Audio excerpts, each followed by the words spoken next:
प्रिय विद्यार्थियों, आज हम आप लोगों को फ्यूमिंग नाइट्रिक एसिड के बारे में बताएंगे। फ्यूमिंग नाइट्रिक एसिड को हिंदी में सधूम नाइट्रिक अम्ल कहा जाता है। यह नाइट्रिक अम्ल का 98% विलयन होता है, मतलब 98% शुद्ध नाइट्रिक एसिड जो है वो सधूम नाइट्रिक अम्ल कहलाता है। वास्तव में नाइट्रिक अम्ल जो है वो रंगहीन होता है, लेकिन जो सधूम नाइट्रिक एसिड होता है इसमें नाइट्रोजन की ऑक्साइड, बेसिकली नाइट्रोजन डाइऑक्साइड और डाई नाइट्रोजन ट्राई ऑक्साइड, ये दोनों घुले होने के कारण यह पीले हरे रंग का दिखाई देता है। तो सधूम नाइट्रिक अम्ल नाइट्रिक एसिड का 98% विलयन होता है, जिसमें नाइट्रोजन डाइऑक्साइड और डाई नाइट्रोजन ट्राई ऑक्साइड के घुले होने के कारण यह पीले भूरे रंग का दिखाई देता है। सधूम नाइट्रिक अम्ल जो है वो एक प्रबल ऑक्सीकारक होता है, स्ट्रांग ऑक्सीडाइजिंग एजेंट। याद रखिएगा इसको कि सधूम नाइट्रिक अम्ल जो है एक स्ट्रांग ऑक्सीडाइजिंग एजेंट होता है, प्रबल ऑक्सीकारक होता है, जिसका उपयोग आप अलग अलग जहाँ प्रबल ऑक्सीकारकों की आवश्यकता होती है वहाँ पे आप कर सकते हैं। तो सधूम नाइट्रिक अम्ल को आखिर बनाना कैसे है, तो आप आसानी से बना सकते हैं। इंडियन सल्टपीटर है पोटेशियम नाइट्रेट, इसको जो है आप सल्फ्यूरिक अम्ल के साथ जो है आप इसको स्टार्च की उपस्थिति में गर्म कर दें। पोटेशियम नाइट्रेट को स्टार्च की उपस्थिति में सल्फ्यूरिक अम्ल के साथ गर्म करना है तो आपका नाइट्रिक एसिड बन जाएगा। बनाने की विधि में आपको बताया गया है, आप बना भी सकते हैं, इसको आसानी से बना सकते हैं। KNO3 + H2SO4, 2 अणु पोटेशियम नाइट्रेट का लेना, 2KNO3 और सल्फ्यूरिक एसिड के साथ स्टार्च की उपस्थिति में जब आप इसको गर्म करेंगे तो आपका नाइट्रिक एसिड बन जाएगा और स्टार्च की उपस्थिति में नाइट्रिक एसिड के कुछ भाग जो है वो नाइट्रोजन के ऑक्साइड NO2 और N2O3 में टूट जाएंगे। ठीक है, तो ये सधूम नाइट्रिक एसिड होता है। आपसे पूछा जा सकता है कि नाइट्रिक एसिड के रंगहीन होने के बावजूद सधूम नाइट्रिक अम्ल जो है वो भूरे और हल्के पीले रंग का क्यों दिखाई देता है, तो आप बता देंगे कि उसके अंदर नाइट्रोजन डाइऑक्साइड और die nitrogen try oxide N2O3 घुला होता है। अब आज सबसे महत्वपूर्ण बात जो है वो हम बताएंगे कि धातु से जब नाइट्रिक एसिड के अलग अलग सांद्रता के विलयन की क्रिया कराते हैं तो क्या बनता है। तो अगर याद करोगे तो बहुत मुश्किल होगी, बार बार परेशानी होती है। तो यहाँ हम आपके लिए एक सारणी लेके आए हैं जिसमें हम आपको बता देंगे कि यदि नाइट्रिक अम्ल की किसी भी धातु से क्रिया कराते हैं उसकी अलग अलग सांद्रता पे, तो आपको कौन कौन से उत्पाद बनेंगे। एक बात जो सबसे महत्वपूर्ण है उसको ध्यान से देखना है आपको, और वो ये है कि 4 कॉलम बना लीजिए आप। सबसे पहला कॉलम आपका ये सांद्र नाइट्रिक अम्ल या नाइट्रिक अम्ल की सांद्रता का, दूसरा अभिक्रिया करने वाली धातुओं का, तीसरा जो है कि अभिक्रिया होने के बाद जो मुख्य उत्पाद बनेगा वो क्या होगा, और इसके अतिरिक्त यहाँ पे बाई प्रोडक्ट के रूप में क्या प्राप्त होगा। तो आइए सबसे पहले करते हैं कि जब नाइट्रिक अम्ल की क्रिया ये डाइल्यूट नाइट्रिक एसिड से कराते हैं, डाइल्यूट का मतलब होता है तनु नाइट्रिक एसिड, और ये भी सुपर डाइल्यूट होना चाहिए। तो सुपर डाइल्यूट अगर नाइट्रिक एसिड है तो आपको बता दें आयरन धातु, मैग्नीशियम धातु, मैग्नीज धातु और जिंक धातु अगर इस नाइट्रिक एसिड से क्रिया करते हैं तो सबसे पहले धातु नाइट्रेट बनता है। M छोटे कोष्ठक में NO3 वोल्ट M की जगह पे आप जिस धातु से कराएंगे, अगर मान लो आयरन की नाइट्रिक एसिड से कराते हो तो यहाँ आयरन हो जाएगा। अगर आप मैग्नीशियम की कराते हैं तो यहाँ मैग्नीशियम हो जाएगा M की जगह पे, आसानी से आप कर सकते हैं। और मैग्नीज है तो यहाँ मैग्नीज हो जाएगा, अगर जिंक से कराएंगे तो जिंक हो जाएगा, और बदले में बाई प्रोडक्ट के रूप में यहाँ हाइड्रोजन गैस बाहर निकलती है, ये ध्यान रखना है। इसी के साथ साथ अगर मान लो आप डाइल्यूट नाइट्रिक एसिड से, अब सुपर डाइल्यूट नहीं, सुपर डाइल्यूट में कंसंट्रेशन कितनी होती है 0.1% से लेके 7% तक की सांद्रता जो है सुपर डाइल्यूट में आती है, 3 तक जो है मैक्सिमम हो जाता है। तो अगर आप तनु नाइट्रिक अम्ल से क्रिया कराते हैं नाइट्रिक एसिड की तो ये क्या हो जाएगा, लेड, कॉपर, सिल्वर और मरकरी। अब देखो यहाँ से सिल्वर पे 1 प्लस होता है, तो लेड, कॉपर, सिल्वर और मरकरी धातु से कराएंगे अगर डाइल्यूट की, तो MnO3 तो बनेगा ही वोल्ट वाइज।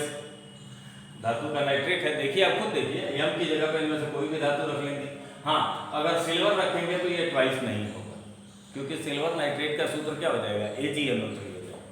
तो इन धातुओं के साथ धातु नाइट्रेट बनता है और ये नाइट्रिक ऑक्साइड गैस निकलती है। याद करने वाली बात ये है कि अगर आपको कुछ याद करना है मेटल के साथ रिएक्शन में, तो वो ये याद रखना है कि जब आप लेड, कॉपर, सिल्वर और मरकरी धातुओं की क्रिया डाइल्यूट नाइट्रिक एसिड से कराते हैं, तो धातु नाइट्रेट के अलावा कौन सी गैस निकलती है, NO गैस निकलती है।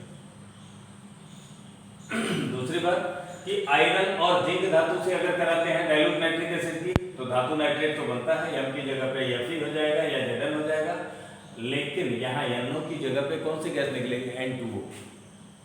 बिल्कुल सही सोच रहे हैं आप, लॉफिंग गैस निकलेगी, जिसे सूंघने पर हंसी आने लगती है। इसके अतिरिक्त यदि टिन धातु से कराते हैं तो ये रिएक्शन सबसे अलग होती है। इसमें धातु नाइट्रेट बनने के साथ, यहाँ देखिए धातु नाइट्रेट बन गया, इसके साथ यहाँ पे अमोनियम नाइट्रेट बनता है। तो टिन धातु के साथ अमोनियम नाइट्रेट बनता है। इस पॉइंट को आपको नोट कर लेना चाहिए और याद रखना चाहिए कि जब टिन धातु की क्रिया डाइल्यूट नाइट्रिक एसिड से कराते हैं तो यहाँ पे क्या हो जाएगा, ये अमोनियम नाइट्रेट बन जाएगा, ये ध्यान रखना है। अब इसके बाद अगर मान लो ये कंसंट्रेट नाइट्रिक एसिड है, इसमें नाइट्रिक अम्ल की सांद्रता कितनी हो, 30 से 40% यदि नाइट्रिक एसिड है, कंसंट्रेट का मतलब 30 to 40% नाइट्रिक एसिड। तो यहाँ अगर आप नाइट्रिक एसिड की लेड से, कॉपर से, सिल्वर से, मरकरी से यदि क्रिया कराते हैं तो धातु नाइट्रेट बनता है और नाइट्रोजन डाइऑक्साइड, यहाँ देखो NO2 नाइट्रोजन डाइऑक्साइड यहाँ पे बनती है। और यही यदि जिंक और आयरन से करा दें तो धातु नाइट्रेट के साथ NO बनता है। और टिन के साथ तो अभिक्रिया महत्वपूर्ण होती है, हमने आपको पहले भी बताया है। तो टिन धातु की जब शांत नाइट्रिक अम्ल से क्रिया होती है तो ये क्या हो जाएगा, H2SnO3 बनता है, ध्यान रखना पड़ेगा आपको। H2SnO3 का नाम मेटास्टेनिक एसिड होता है और इस अभिक्रिया में भी NO गैस बाहर निकलती है। तो अगर इस सारणी को ध्यान से 2 बार 3 बार बनाएं तो मेटल के साथ होने वाली अभिक्रिया जो है नाइट्रिक अम्ल की हर सांद्रता पे, डाइल्यूट है तो डाइल्यूट, कंसंट्रेट है तो कंसंट्रेट, सुपर डाइल्यूट है तो सुपर डाइल्यूट, मैक्सिमम आप देखेंगे मेटल नाइट्रेट सब में बनता है केवल टिन को छोड़ के, ये ध्यान रखना है। खैर इसको एक और बात यहीं पे बता दें, नाइट्रिक एसिड में हाइड्रोजन है, तो अगर पहले को छोड़ दें तो यहाँ तो हाइड्रोजन निकल गया, लेकिन बची हुई अभिक्रियाओं का हाइड्रोजन कहाँ जाता है, तो जो लास्ट में हाइड्रोजन ऑक्सीजन की मात्रा बचती है संतुलित करने के बाद, तो जितना हाइड्रोजन होगा उसका आधा अणु जल का बन जाएगा, ये ध्यान रखिएगा, इसलिए यहाँ +H2 लिखते हैं। अब इसको उपयोग कैसे करना है, कोई भी धातु इसमें से चुन लीजिए आप, जो आपकी मर्जी हो। हमने यहाँ से आपका चुन लिया लेड धातु को, तो लेड धातु को चुनने के बाद हम लेड धातु की डाइल्यूट से नाइट्रिक एसिड से क्रिया कराने जाते हैं। तो लेड धातु डाइल्यूट नाइट्रिक एसिड से क्रिया कराने पे ये लेड नाइट्रेट तो बन ही जाएगा। और ये देखो कि लेड धातु का इससे कराने पे मेटल नाइट्रेट के अलावा कौन सी गैस निकलती है, NO, तो NO हमने यहाँ पे लिख दिया। और फिर जो हाइड्रोजन था और ऑक्सीजन था उसका जितना हाइड्रोजन था, 8 हाइड्रोजन यहाँ पे हमने लिया, संतुलित करने के लिए 8 लिए हैं। ये संतुलन का काम आप खुद भी कर सकते हैं। तो यहाँ से ये एक भी समीकरण आपको याद नहीं करना पड़ेगा, आप इसकी जगह पे अगर चाहें तो यहाँ पे हम थोड़ा सा चेंज कर सकते हैं। कोई एक आप बताओ, इसमें से कोई भी बता दें। मान लो हम Fe ले लिए या Zn ले लिए, Zn की क्रिया कंसंट्रेट नाइट्रिक एसिड से करानी है, तो कंसंट्रेट से कराएंगे तो क्या हो जाएगा, ये HNO3 हमको लिखना ही पड़ेगा और यहाँ एरो बना दिया। अब देखो जिंक की कंसंट्रेट से अगर कराते हैं, ये कंसंट्रेट है, तो जिंक धातु की यदि कंसंट्रेट नाइट्रिक एसिड से कराते हैं तो क्या बनेगा, जिंक नाइट्रेट Zn NO3, ये होल ट्वाइस हो जाएगा और प्लस कौन सी गैस निकल जाएगी, NO, और अभिक्रिया में जो हाइड्रोजन ऑक्सीजन बचा है वो क्या हो जाएगा, जल बन जाएगा। अब इसको संतुलित करना आपका काम है, आप इसको चाहे तो आसानी से संतुलित कर सकते हैं, ठीक है। तो ये मेटल के साथ रिएक्शन थी। इस चार्ट को हम चाहेंगे कि आप लोग बहुत अच्छे से अपने पास रखें, ध्यान से इसको सुरक्षित भी रखें और इस पे अभिक्रिया बनाना शुरू करें। तो अभिक्रिया अगर बनाना चाहें तो 1 2 3 4 5 6 7 8 9 10, इसके साथ कुल 18-20 अभिक्रियाएं जो है आप आसानी से बना सकते हैं बिना याद किए।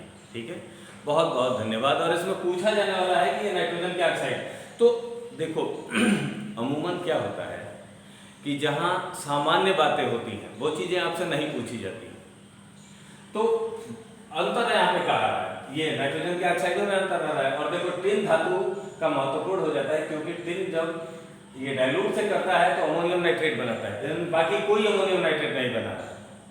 तो टिन धातु ही अमोनियम नाइट्रेट बना रहा है। और अगर कंसंट्रेट से कराओगे तो टिन जो है नाइट्रेट न बना के क्या बना ले रहा है, मेटा स्टैनिक एसिड, इसलिए ये महत्वपूर्ण हो जाता है। ठीक है, बहुत बहुत धन्यवाद।